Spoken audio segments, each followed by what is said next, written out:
शांति। आज के আমরা শুনবো আজকের ডেটের বাণী 3 सितंबर 2021 का সাকার বাংলা মুরলি।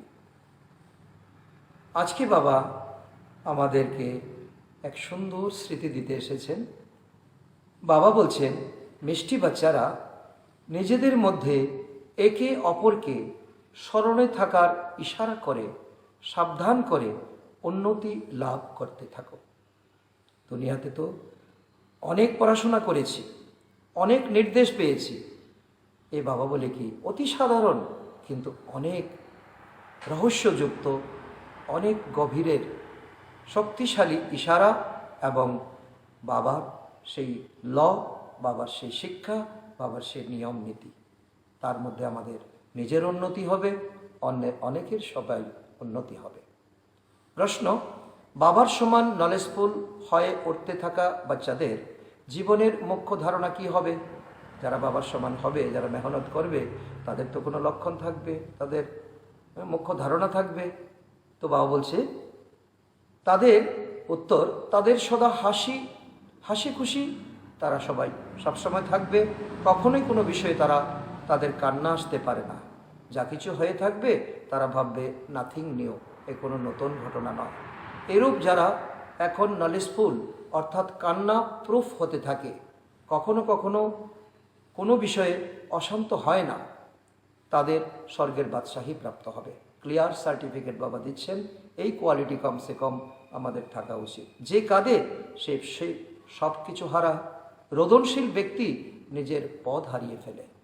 তো এই গুণাবলী আমাদের থাকা, বাবার সমান হওয়া এবং সত্যযুগে উঁচু পদ প্রাপ্ত করা, এই হচ্ছে আজকের মূল শিক্ষা। আজকের গীত হলো তোমাকে পেয়ে সারা জগৎ তো জগৎ কেন সারা দুনিয়ার মালিক হয়ে গেছি। বলছি কি तुम्हें पाके हमें जहाँ पा लिया है तो जमी क्या आसमां पा लिया है, तो दुनियादारी भी हमें मिल गया है, तो इतना खुशी का अनुभव हमें होना चाहिए। ओम शांति। মিষ্টি মিষ্টি বাচ্চারা নিজেদের গাওয়া গানই তো তোমরা শুনলে, ভক্তিতে তোমরা বানিয়েছো, এখন তার অর্থ করছো। বাচ্চারা জানে যে আমরা অসীম জগতের বাবার সামনে বসে আছি, তাই বাচ্চারা বলে বাবা আমরা তোমার থেকে যে বিশ্বের বাদশাহী পেয়েছিলাম তা এখন আবারও পাচ্ছি। এই কথার মধ্যে অনেক জোর দিতে হবে, এই স্মৃতি আমাদেরকে ফিরিয়ে আনতে হবে। সত্যযুগে তো তোমরা এরকম সত্যযুগে তো এমন গাইবে না, সঙ্গম যুগেই তো তোমরা গাইবে। ঘরে যখন বসে রয়েছো কিংবা যখন কর্মস্থলে রয়েছো তখন তো তোমাদের এই গানের গুনগুনানির মধ্য দিয়ে তোমাদের খুশির পারাকে বাড়াতে হবে। তোমরা জানো যে আমরা বেহদের বাবার কাছ থেকে পুনরায় বেহদের উত্তরাধিকার নিচ্ছি।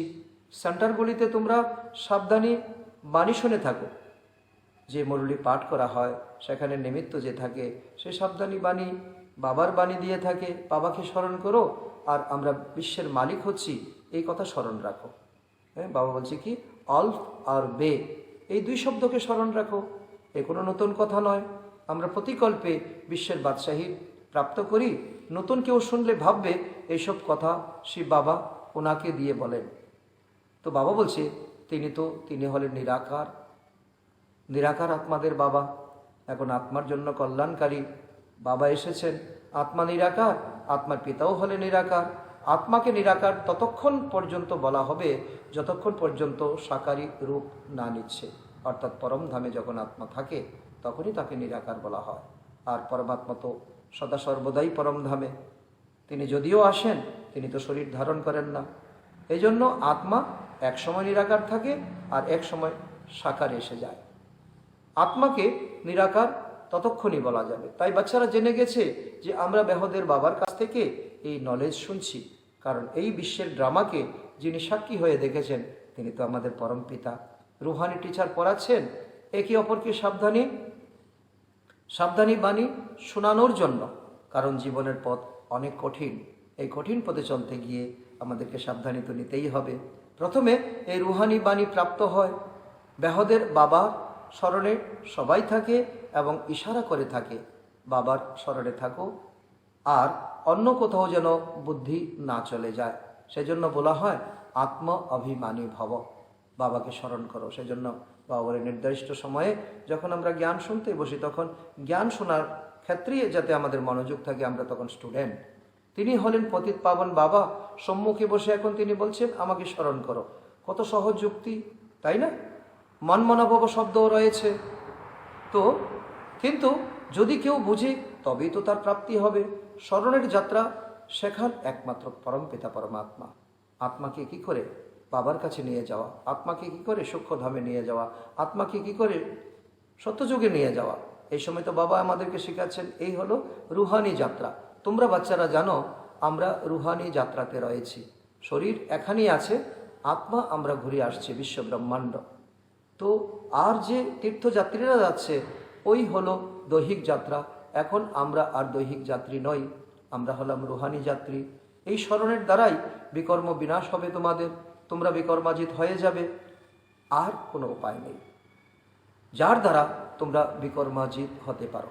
বাবা বলছে কি এই হলো এই সময়ে সঙ্গম যুগে এক সুন্দর চান্স বাবা আমাদেরকে দিচ্ছেন বিকর্মাজিত হওয়ার জন্য।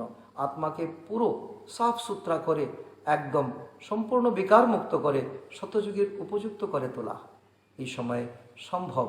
সত্যযুগে তা সম্ভব হবে না। এক হলো বিকর্মাজিত সম্ভব, দ্বিতীয় হলো বিক্রম সম্ভব।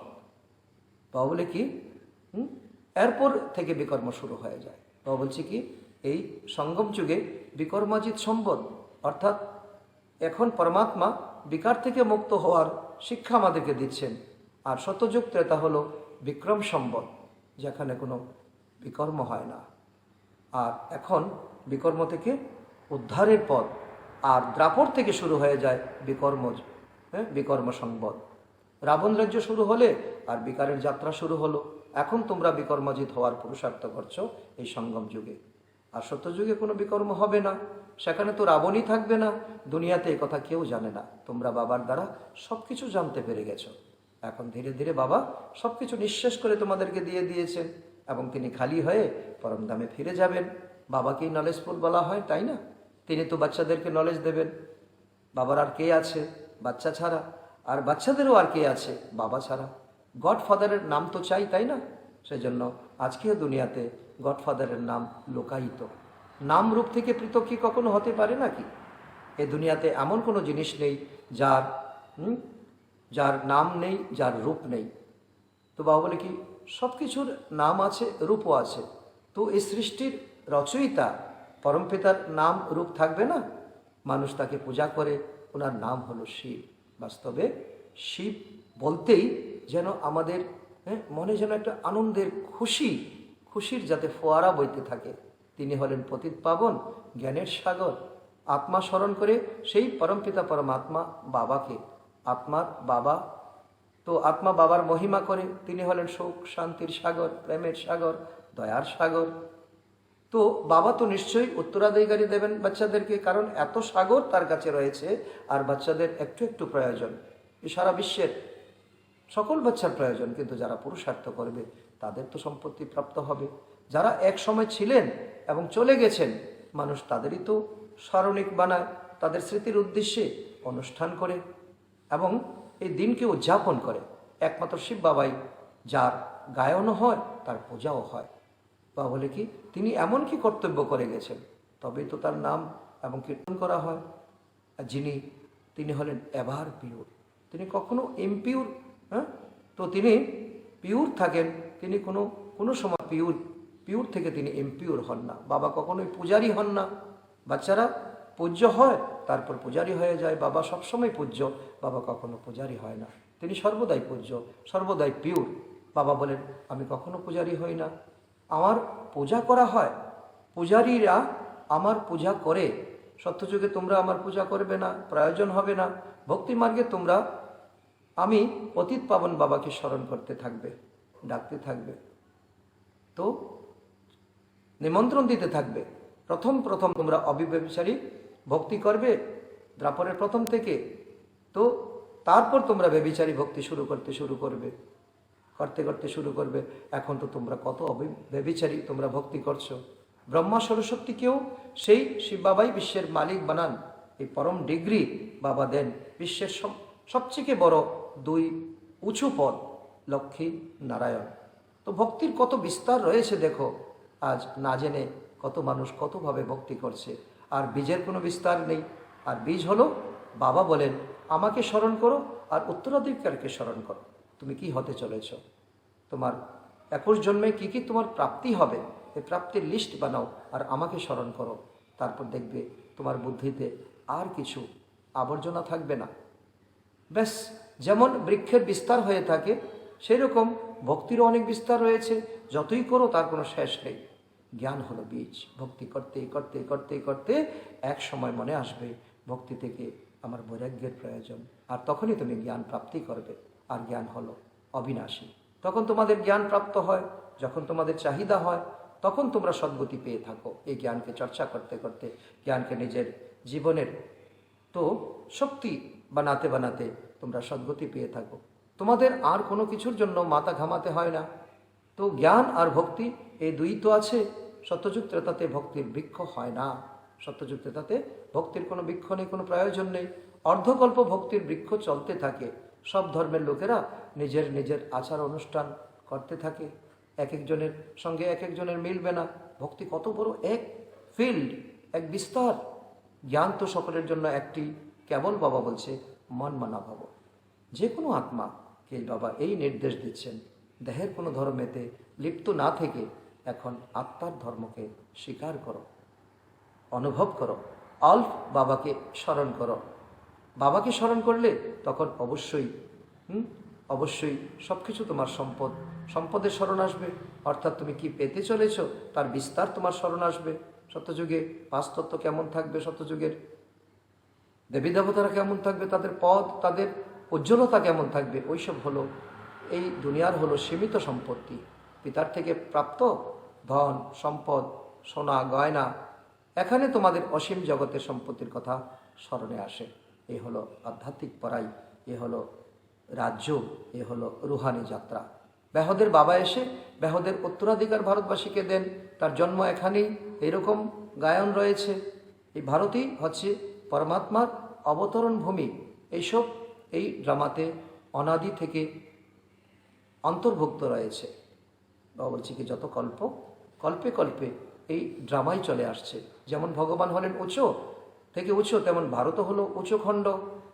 সমস্ত বিদেশির কাছে ভারত হলো এক আদর্শ, এক ফিলোসফি, এক স্পিরিচুয়াল তো প্লেস, যেখানে তারা আসে ভারতের স্পিরিচুয়ালিটিকে বোঝার জন্য। তো যেখানে বাবা এসে সমগ্র দুনিয়ার সদ্গতি করেন, তো তাহলে সবচেয়ে বড় তীর্থ হলো ভারত, তাই না? তিনি বলে থাকে, হে গডফাদার আমাদেরকে ঘরে নিয়ে চলো। তো ভারতের প্রতি সকলের ভালোবাসা রয়েছে। বাবাও ভারতে আসেন। এখন তোমরা পরিশ্রম করছো, গোপী বল্লভের গোপীরা হলে তোমরাই। আর তোমাদের সত্যযুগে কোনো রাস হবে না, এখনই তোমাদের রাস, মনের জ্ঞান ডান্স। এখন প্রতিটা জ্ঞানের সঙ্গে সঙ্গে তোমাদের জ্ঞানের ডান্স হবে। সত্যযুগে গোপীরা তাদের কোনো পার্ট নেই। সেখানে কোনো নিয়ম অনুসারে রাজত্ব চলে। বাবা বলে কি, তো যে ভক্তিতে যে বিস্তার দেখিয়েছে বাস্তবে এই সময়কার কথা, এই সঙ্গম যুগের পরমপিতা পরমাত্মার এই অবিনাশী জ্ঞান প্রাপ্তির পরে মন যখন পরমানন্দে যখন উদ্বলিত হয়, এই সুখের কথাই তখন বলছে। এটা হলো অতীন্দ্রিয় সুখ। তো ঈশ্বরীয় কর্তার কর্ম কৃষ্ণের নয়, তা হলো একমাত্র বাবা। বাবা বলে কি, করণ করাবন হার তো একমাত্র পরম পিতা, তার সন্তানের তো হতে পারে না। কৃষ্ণ তো হলেন সন্তান, পরম শ্রেষ্ঠ সন্তান। ওনার ঈশ্বরীয় কর্মকর্তার কত বিশাল দেখো, কত বিশাল।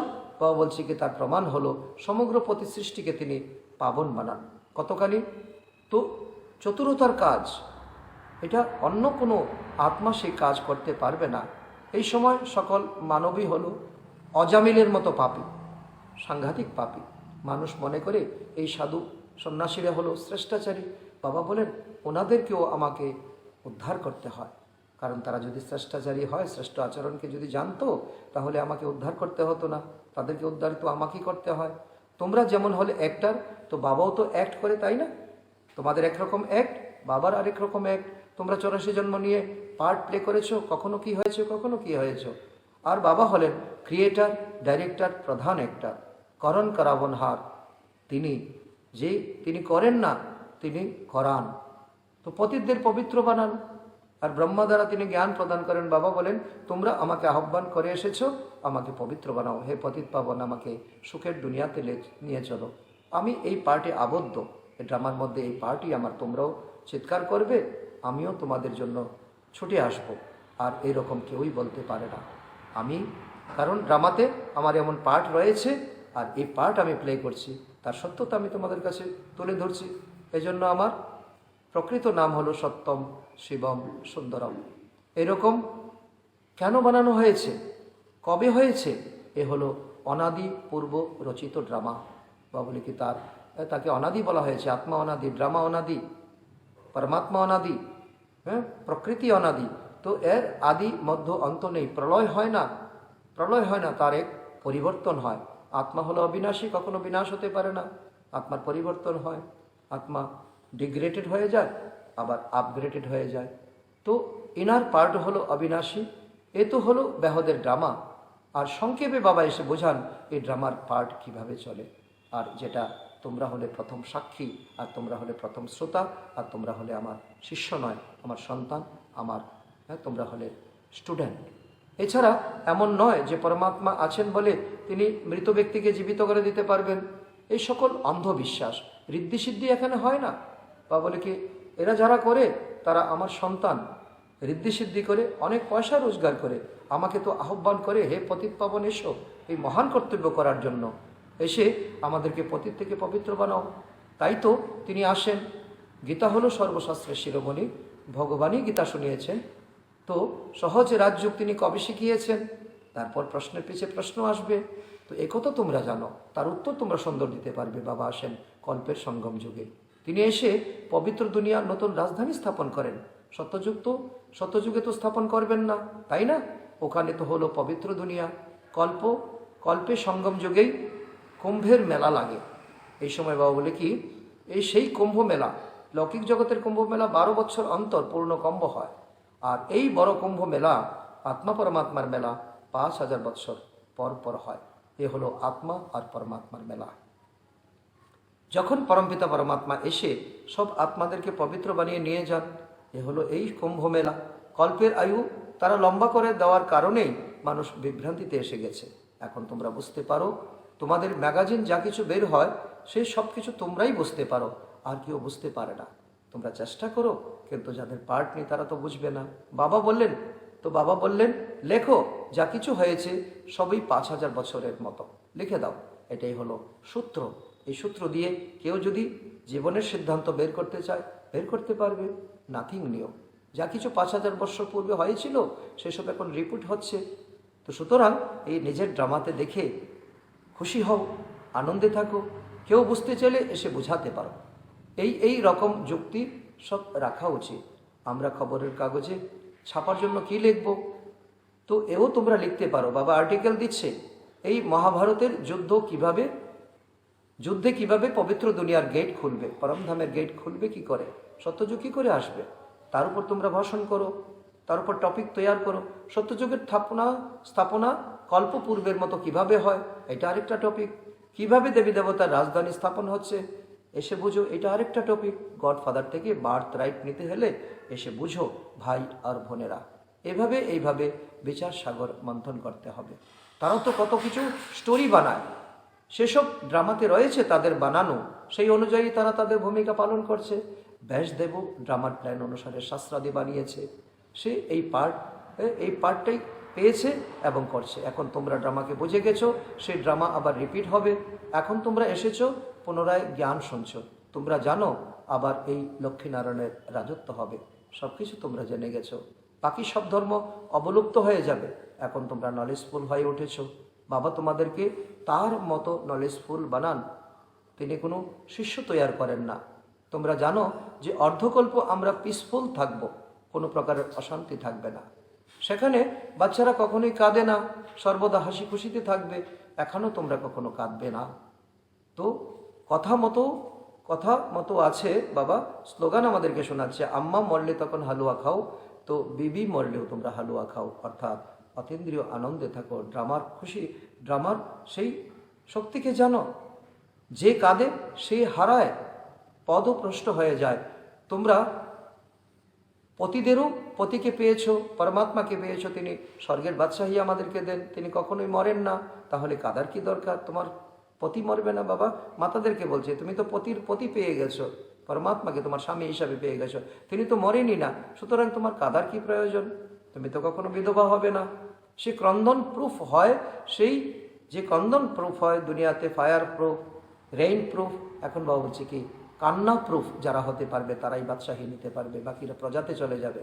যারা সেন্সিটিভ হবে, যারা ইমোশনাল হবে, বাবাকে কেউ যদি এই অবস্থায় জিজ্ঞাসা করে বাবা আমরা কি হব, তাহলে বাবা বলে দেবেন। যদি আমরা সূত্রকে, নিজের জীবনের সূত্রকে আমরা তুলে ধরি, বাবা আমাদেরকে সমাধানকে দিয়ে দেবেন। বাচ্চাদের পরে সব সাক্ষাৎকার হবে, সব সাক্ষাৎকার হবে। স্কুলে সবাই যেমন জানতে পেরে যায় না, তো তেমনি রুদ্রমালা কোনটি হবে সেটাও তোমরা পরে জানতে পারবে যখন অন্তিম রেজাল্ট আউট হবে। শেষের দিন যখন এগিয়ে আসে তখন খুব পুরুষার্থ করে, স্টুডেন্টরাও পড়াশোনাতে লেগে যায়, বুঝতে পারে অমুক সাবজেক্টে তো আমি পাশ করতে পারবো না, সুতরাং তোমরাও জানতে পেরে যাবে কোন সাবজেক্টে তুমি উইক, তাহলে ওই দিকে তোমার পুরুষার্থ করতে হবে। অনেকে বলে আমার সন্তানের প্রতি খুব মোহ, এটা আমাদের দুর্বলতা, সেটা তো দূর করতেই হবে। মোহ রুখতে হবে, মোহ রাখতে হবে এক পরম পিতা পরমাত্মার সঙ্গে, বাকি ট্রাস্টি হয়ে সামলাতে হবে দুনিয়াকে, সংসারকে। তো বলে না এসব কিছু বাবা দিয়েছে, ধন সম্পদ সন্তান পুত্র, তো ট্রাস্টি হয়ে চলো, আসক্তি দূর করে দাও। বাবা স্বয়ং এসে বলেন এদের থেকে আসক্তি সরিয়ে নাও, ভাবো এসব ওনার দান, ওনার মত অনুসারী চলো, ওনার কার্যে লেগে পড়ো, অবিনাশী জ্ঞান রত্নের দান করতে থাকো, যা যতই দেবে ততই তোমাদের বৃদ্ধি পাবে। এখানে কন্যাদের জন্য বাবার কাছে সবথেকে বেশি রিগার্ড রয়েছে, কন্যারা কর্মবন্ধন থেকে ফ্রি থাকে। বাচ্চাদের তো লৌকিক বাবার সম্পত্তির উত্তরাধিকার পাওয়ার নেশা থাকে, ছেলে হলে নেশা থাকে, কন্যা লৌকিক বাবার সম্পত্তি পায় না। এখানে সেই বাবার কাছে কোনো মেল ফিমেলের কোনো ভেদ নেই। বাবা বলে কি কন্যারা তোমরা শিখণ্ডী হয়ে ভীষ্ম পিতামহর মতো মহারথীদেরকে তোমরা সেবা করতে পারবে, জ্ঞান বুঝাতে পারবে, তোমাদের জয় জয়কার হবে। বাবা আত্মাদেরকে বসে বুঝান, তোমরা জানো যে আমরা সবাই হলাম ব্রাদার্স, তো আমরা বাবার কাছ থেকে উত্তরাধিকার নিচ্ছি। আত্মা পাঠ পরে, আত্মা পরে শরীর দ্বারা বাবার কাছ থেকে সম্পদের উত্তরাধিকার নেয়, যত বেশি সম্পদের উত্তরাধিকার নেবে তত তোমরা উচ্চ পদ পাবে। বাবা এসে সব কথা বোঝান। শিব বাবা হলেন নিরাকার, ওনার পূজাও করা হয়, সোমনাথের মন্দির তোমরা বানাও। তো এখন তোমরা এটাও জানো শিব বাবা এসে কি করেছেন, কেন ওনাকে স্মরণ করে, কেন ওনার মন্দির বানায়, এও তোমরা এখন বুঝতে পারছো বাবার মহিমা কেন, এবং বাবার পূজা কেন, বাবার কীর্তন কেন। প্রতিকল্পে এমন হবে, ড্রামাতে এরকম রয়েছে, সেটাই রিপিট হচ্ছে। বাবাকে আসতেই হবে, পুরানো দুনিয়ার বিনাশ হতে হবে, এ কোনো আফসোসের কথা নয়। এ হলো বিনা কারণে রক্তপাতের খেলা, বিনা কারণে সবার রক্ত ঝরবে। না হলে তো কেউ কারো খুন করলে তো ফাঁসিতে ঝুলানো হয়, কিন্তু এখন কাকে ধরে সাজা দেবে? ন্যাচারাল ক্যালামিটিস তো আসবেই, বিনাশ তো হবেই। অমরলোক মৃত্যুলোকের অর্থ তো কেউ জানে না। তোমরা জানো আজ আমরা মৃত্যুলোকে রয়েছি, কাল আমরা অমরলোকে থাকবো, সেই জন্য আমরা পড়াশোনা করি।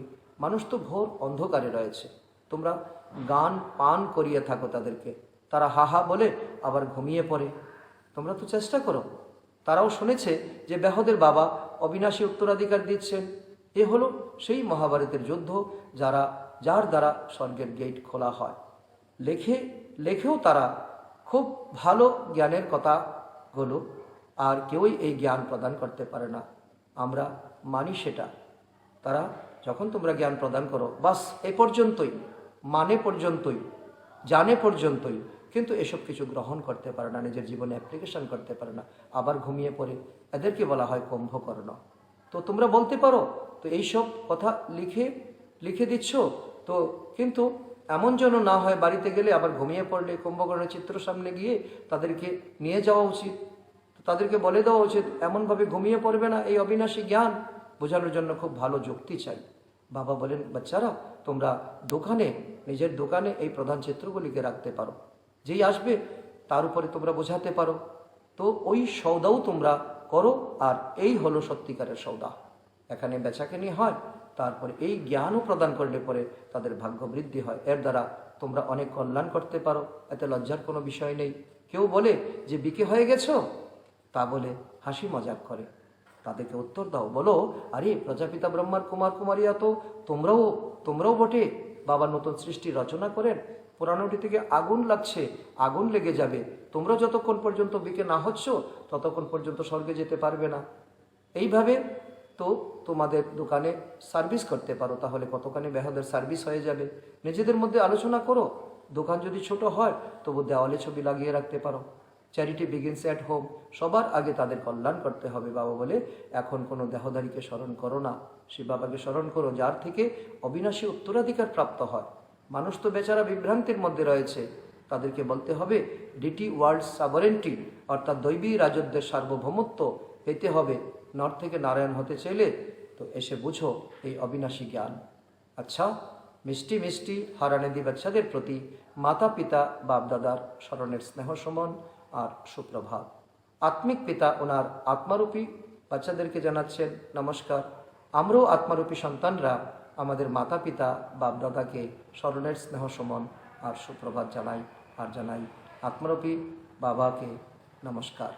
ধারণার জন্য মুখ্য সার: 1 নম্বর, একমাত্র বাবার প্রতি শুদ্ধ সত্যিকারের মোহ রাখতে হবে, তবেই তাকেই স্মরণ করতে হবে।